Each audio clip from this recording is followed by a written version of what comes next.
All right, welcome to The Explainer. We all think we want to live longer, but what if the entire goal is wrong? Today, we're throwing out the old playbook and sketching out a new one, using Dr. Peter Attia's framework to completely rethink not just how many years we get, but how good those years actually are. Let's dive in. Okay, first things first.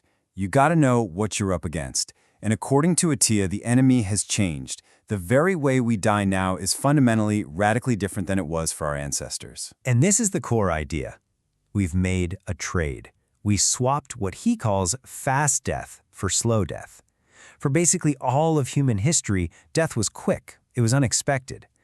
But modern medicine got so incredibly good at preventing that, it ironically unearthed an entirely new kind of problem. So you can see the trade-off right here. The medicine of the 20th century, Medicine 2.0, was an absolute rock star at fighting fast death, infections, accidents, all that stuff.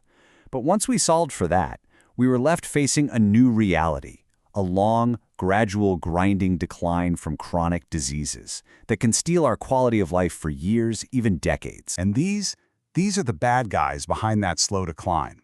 Attia gives them a pretty epic name, the Four Horsemen. You've got your heart and brain vessel diseases, cancer, neurodegenerative conditions like Alzheimer's, and metabolic issues like type 2 diabetes. If we want to change our own story, these four are the target.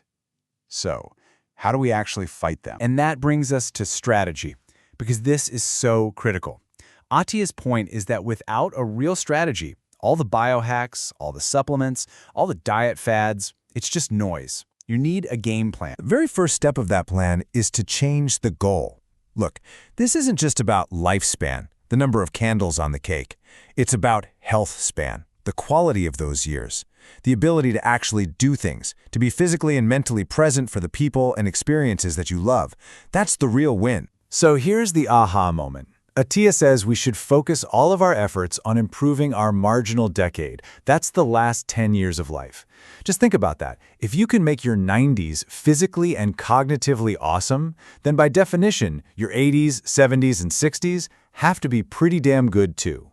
You can't just wake up at 90 and decide to be vibrant. And this is where the strategy gets really personal and frankly super cool. He says we need to stop just exercising and start training, like an athlete. But your sport isn't the Olympics. Your sport is your life. You literally define the 10 or so physical tasks you want to crush in your 90s, and then you start training for them now. He calls this your centenarian decathlon. And listen, we're not talking about some superhuman feat. We're talking about the gold medals of a life well lived. Can you pick up your grandkid? Can you get your own suitcase into the overhead bin? Can you get up off the floor without a struggle? These are the events that actually matter, and they don't happen by magic. You have to train for them. Now, once you have a clear strategy like that, it acts like a filter. It helps you see what's a distraction.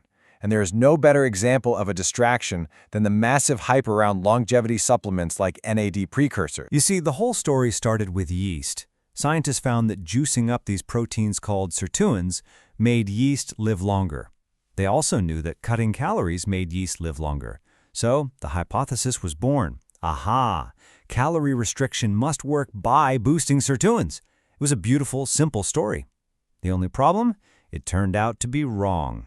As Attia explains, later science showed that nope, these are two separate effects. The whole foundation for the hype had a giant crack in it. But you know how it goes. The hype train had already left the station. So let's just cut through all of that and ask the only question that actually matters for our strategy. Does taking one of these supplements really make you live longer? And the answer, from the absolute gold standard for this kind of research, a big government project called the Interventions Testing Program, is a pretty clear no. When they gave mice a solid dose of an NAD precursor, it did absolutely nothing for their lifespan. Zero. And this is where Attia's analogy just hits it out of the park. He says obsessing over these supplements is like being on the Titanic and arguing about whether they're serving lobster or steak for dinner. It's an interesting question, but it completely misses the point. The real question is which way the ship is heading. Are we steering away from the iceberg? So if supplements aren't the big lever to pull, what is? What actually steers the ship? Well, let's look at the real, powerful pillars of health span. I want you to look at this number, 175%. What if I told you that a single intervention could reduce your risk of dying from any cause at any given moment by that much? What could possibly be that powerful? That's the power of exercise. It's the difference in your risk of dying between having elite-level cardio fitness versus having poor fitness. And just look at the chart. Being aerobically fit is a much bigger needle mover for your survival than even not having type 2 diabetes. And strength is right up there, too.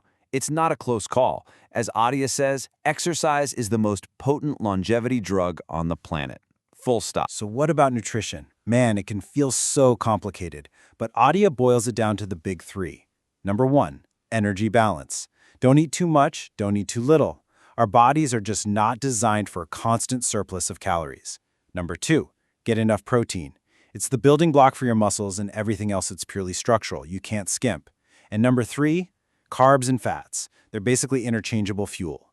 If you get the first two right, you've already won most of the nutrition war. Okay, so let's pull all this together. It's about designing that final decade, starting today. You know, we all love the story of the 100-year-old who smoked and drank every day. But that's not a plan. That's winning the genetic lottery.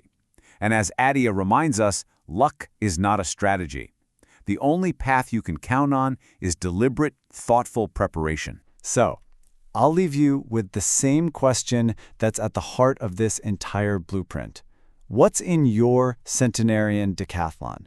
What are the events that define a joyful, successful last decade for you?